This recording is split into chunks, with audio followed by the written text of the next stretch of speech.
dans les montagnes embrumées du cœur de l'Afrique, se trouvait un village ancien, oublié des cartes, mais vivant dans les légendes. Les anciens disaient qu'il ne fallait jamais s'aventurer seul à la tombée de la nuit, car l'ombre rampante rôdait. On racontait qu'un esprit serpent, capable de prendre forme humaine, hantait les lieux. Ce n'était pas qu'une histoire pour effrayer les enfants. Des femmes avaient disparu. Les rivières chantaient parfois des noms oubliés et les chiens hurlaient à la lune sans raison.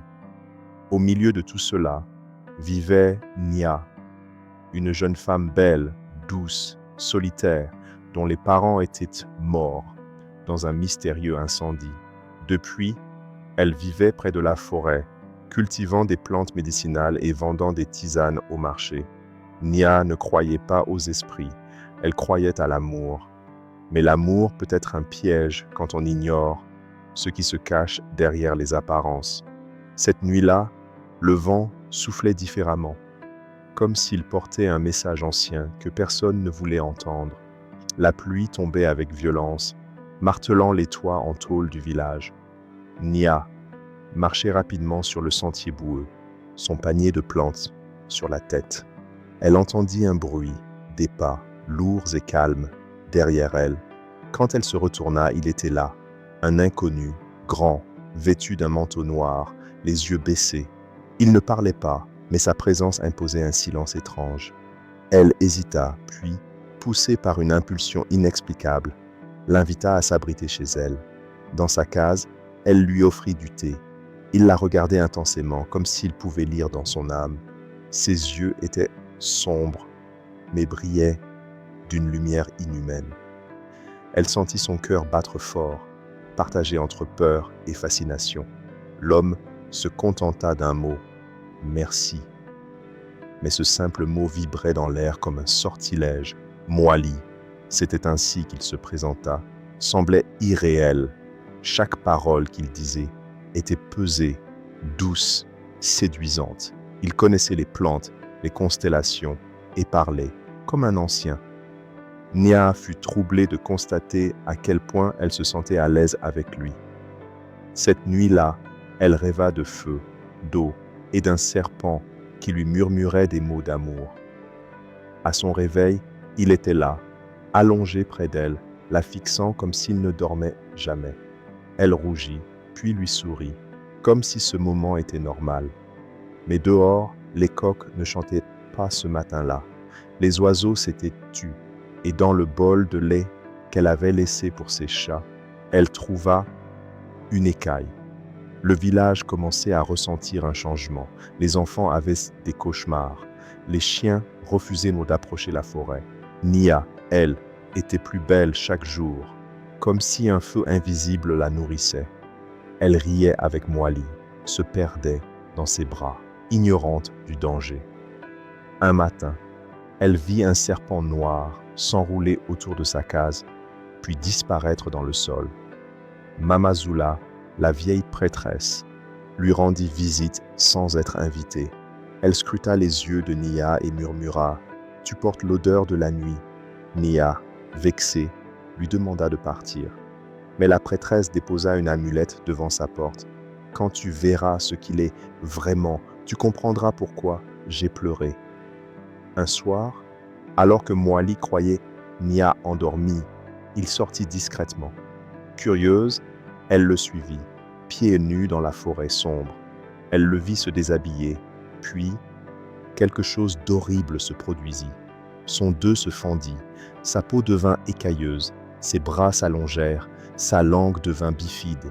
Elle voulut hurler, mais sa voix resta bloquée. Elle s'évanouit. Au matin, elle se réveilla dans son lit et Moali lui souriait. « Tu as fait un cauchemar. » Elle ne dit rien, mais cette fois, elle n'était plus naïve. Elle sentait que la vérité rampait dans l'ombre, prête à surgir. Mama Zula lui raconta tout. Il y a 100 ans, un homme nommé Kama avait pactisé avec les esprits de la forêt pour sauver sa femme malade. Il fut exaucé, mais à un prix. Il devint un gardien mi-homme, mi-serpent, condamné à séduire des femmes pour survivre. Chaque génération, il renaissait sous un autre nom. Moali, ce nom-là, je l'ai entendu quand j'étais petite. Il revient tous les 30 ans, dit-elle. Elle lui montra des peintures anciennes, un homme aux yeux noirs, toujours le même visage. Nia comprit qu'elle n'était pas la première, mais pouvait être la dernière, et que, dans son ventre, peut-être, une nouvelle malédiction grandissait. Nia prépara discrètement un sac. Elle voulait fuir le village, disparaître avant qu'il ne soit trop tard. Mais Moali la devançait toujours. Il apparaissait devant elle, même quand elle croyait l'avoir semé. Elle comprit qu'il lisait ses pensées. Mama Zula et les femmes du village acceptèrent d'organiser une cérémonie interdite, avec du sang de coq, des cendres et une plante rare. Le rituel devait rompre le lien entre Nia et l'esprit serpent. La nuit du rituel, Moali surgit dans une forme hybride entre homme et bête. Il détruisit l'autel et blessa plusieurs femmes. Mais Nia, protégée par l'amulette de la prêtresse, réussit à s'échapper dans la forêt. Nia se réfugia dans une grotte sacrée où les ancêtres veillaient encore. Là, elle parla à une voix venue de l'au-delà. L'esprit de sa mère lui apparut. « Ce n'est pas un simple monstre, c'est ton destin. Tu dois l'affronter, pas fuir. » Nia sentit son ventre bouger. Elle était enceinte. L'enfant bougeait déjà, trop vite, trop fort. Mama Zula la rejoignit et déclara « Ce qui est en toi, ce n'est pas un enfant, c'est un choix. » Moali la retrouva, affaiblie par le rituel. Il lui avoua « Je ne voulais pas te blesser, je t'aimais, mais c'est la seule manière de survivre. » Nia pleura. Elle comprit qu'elle était tombée amoureuse d'une légende.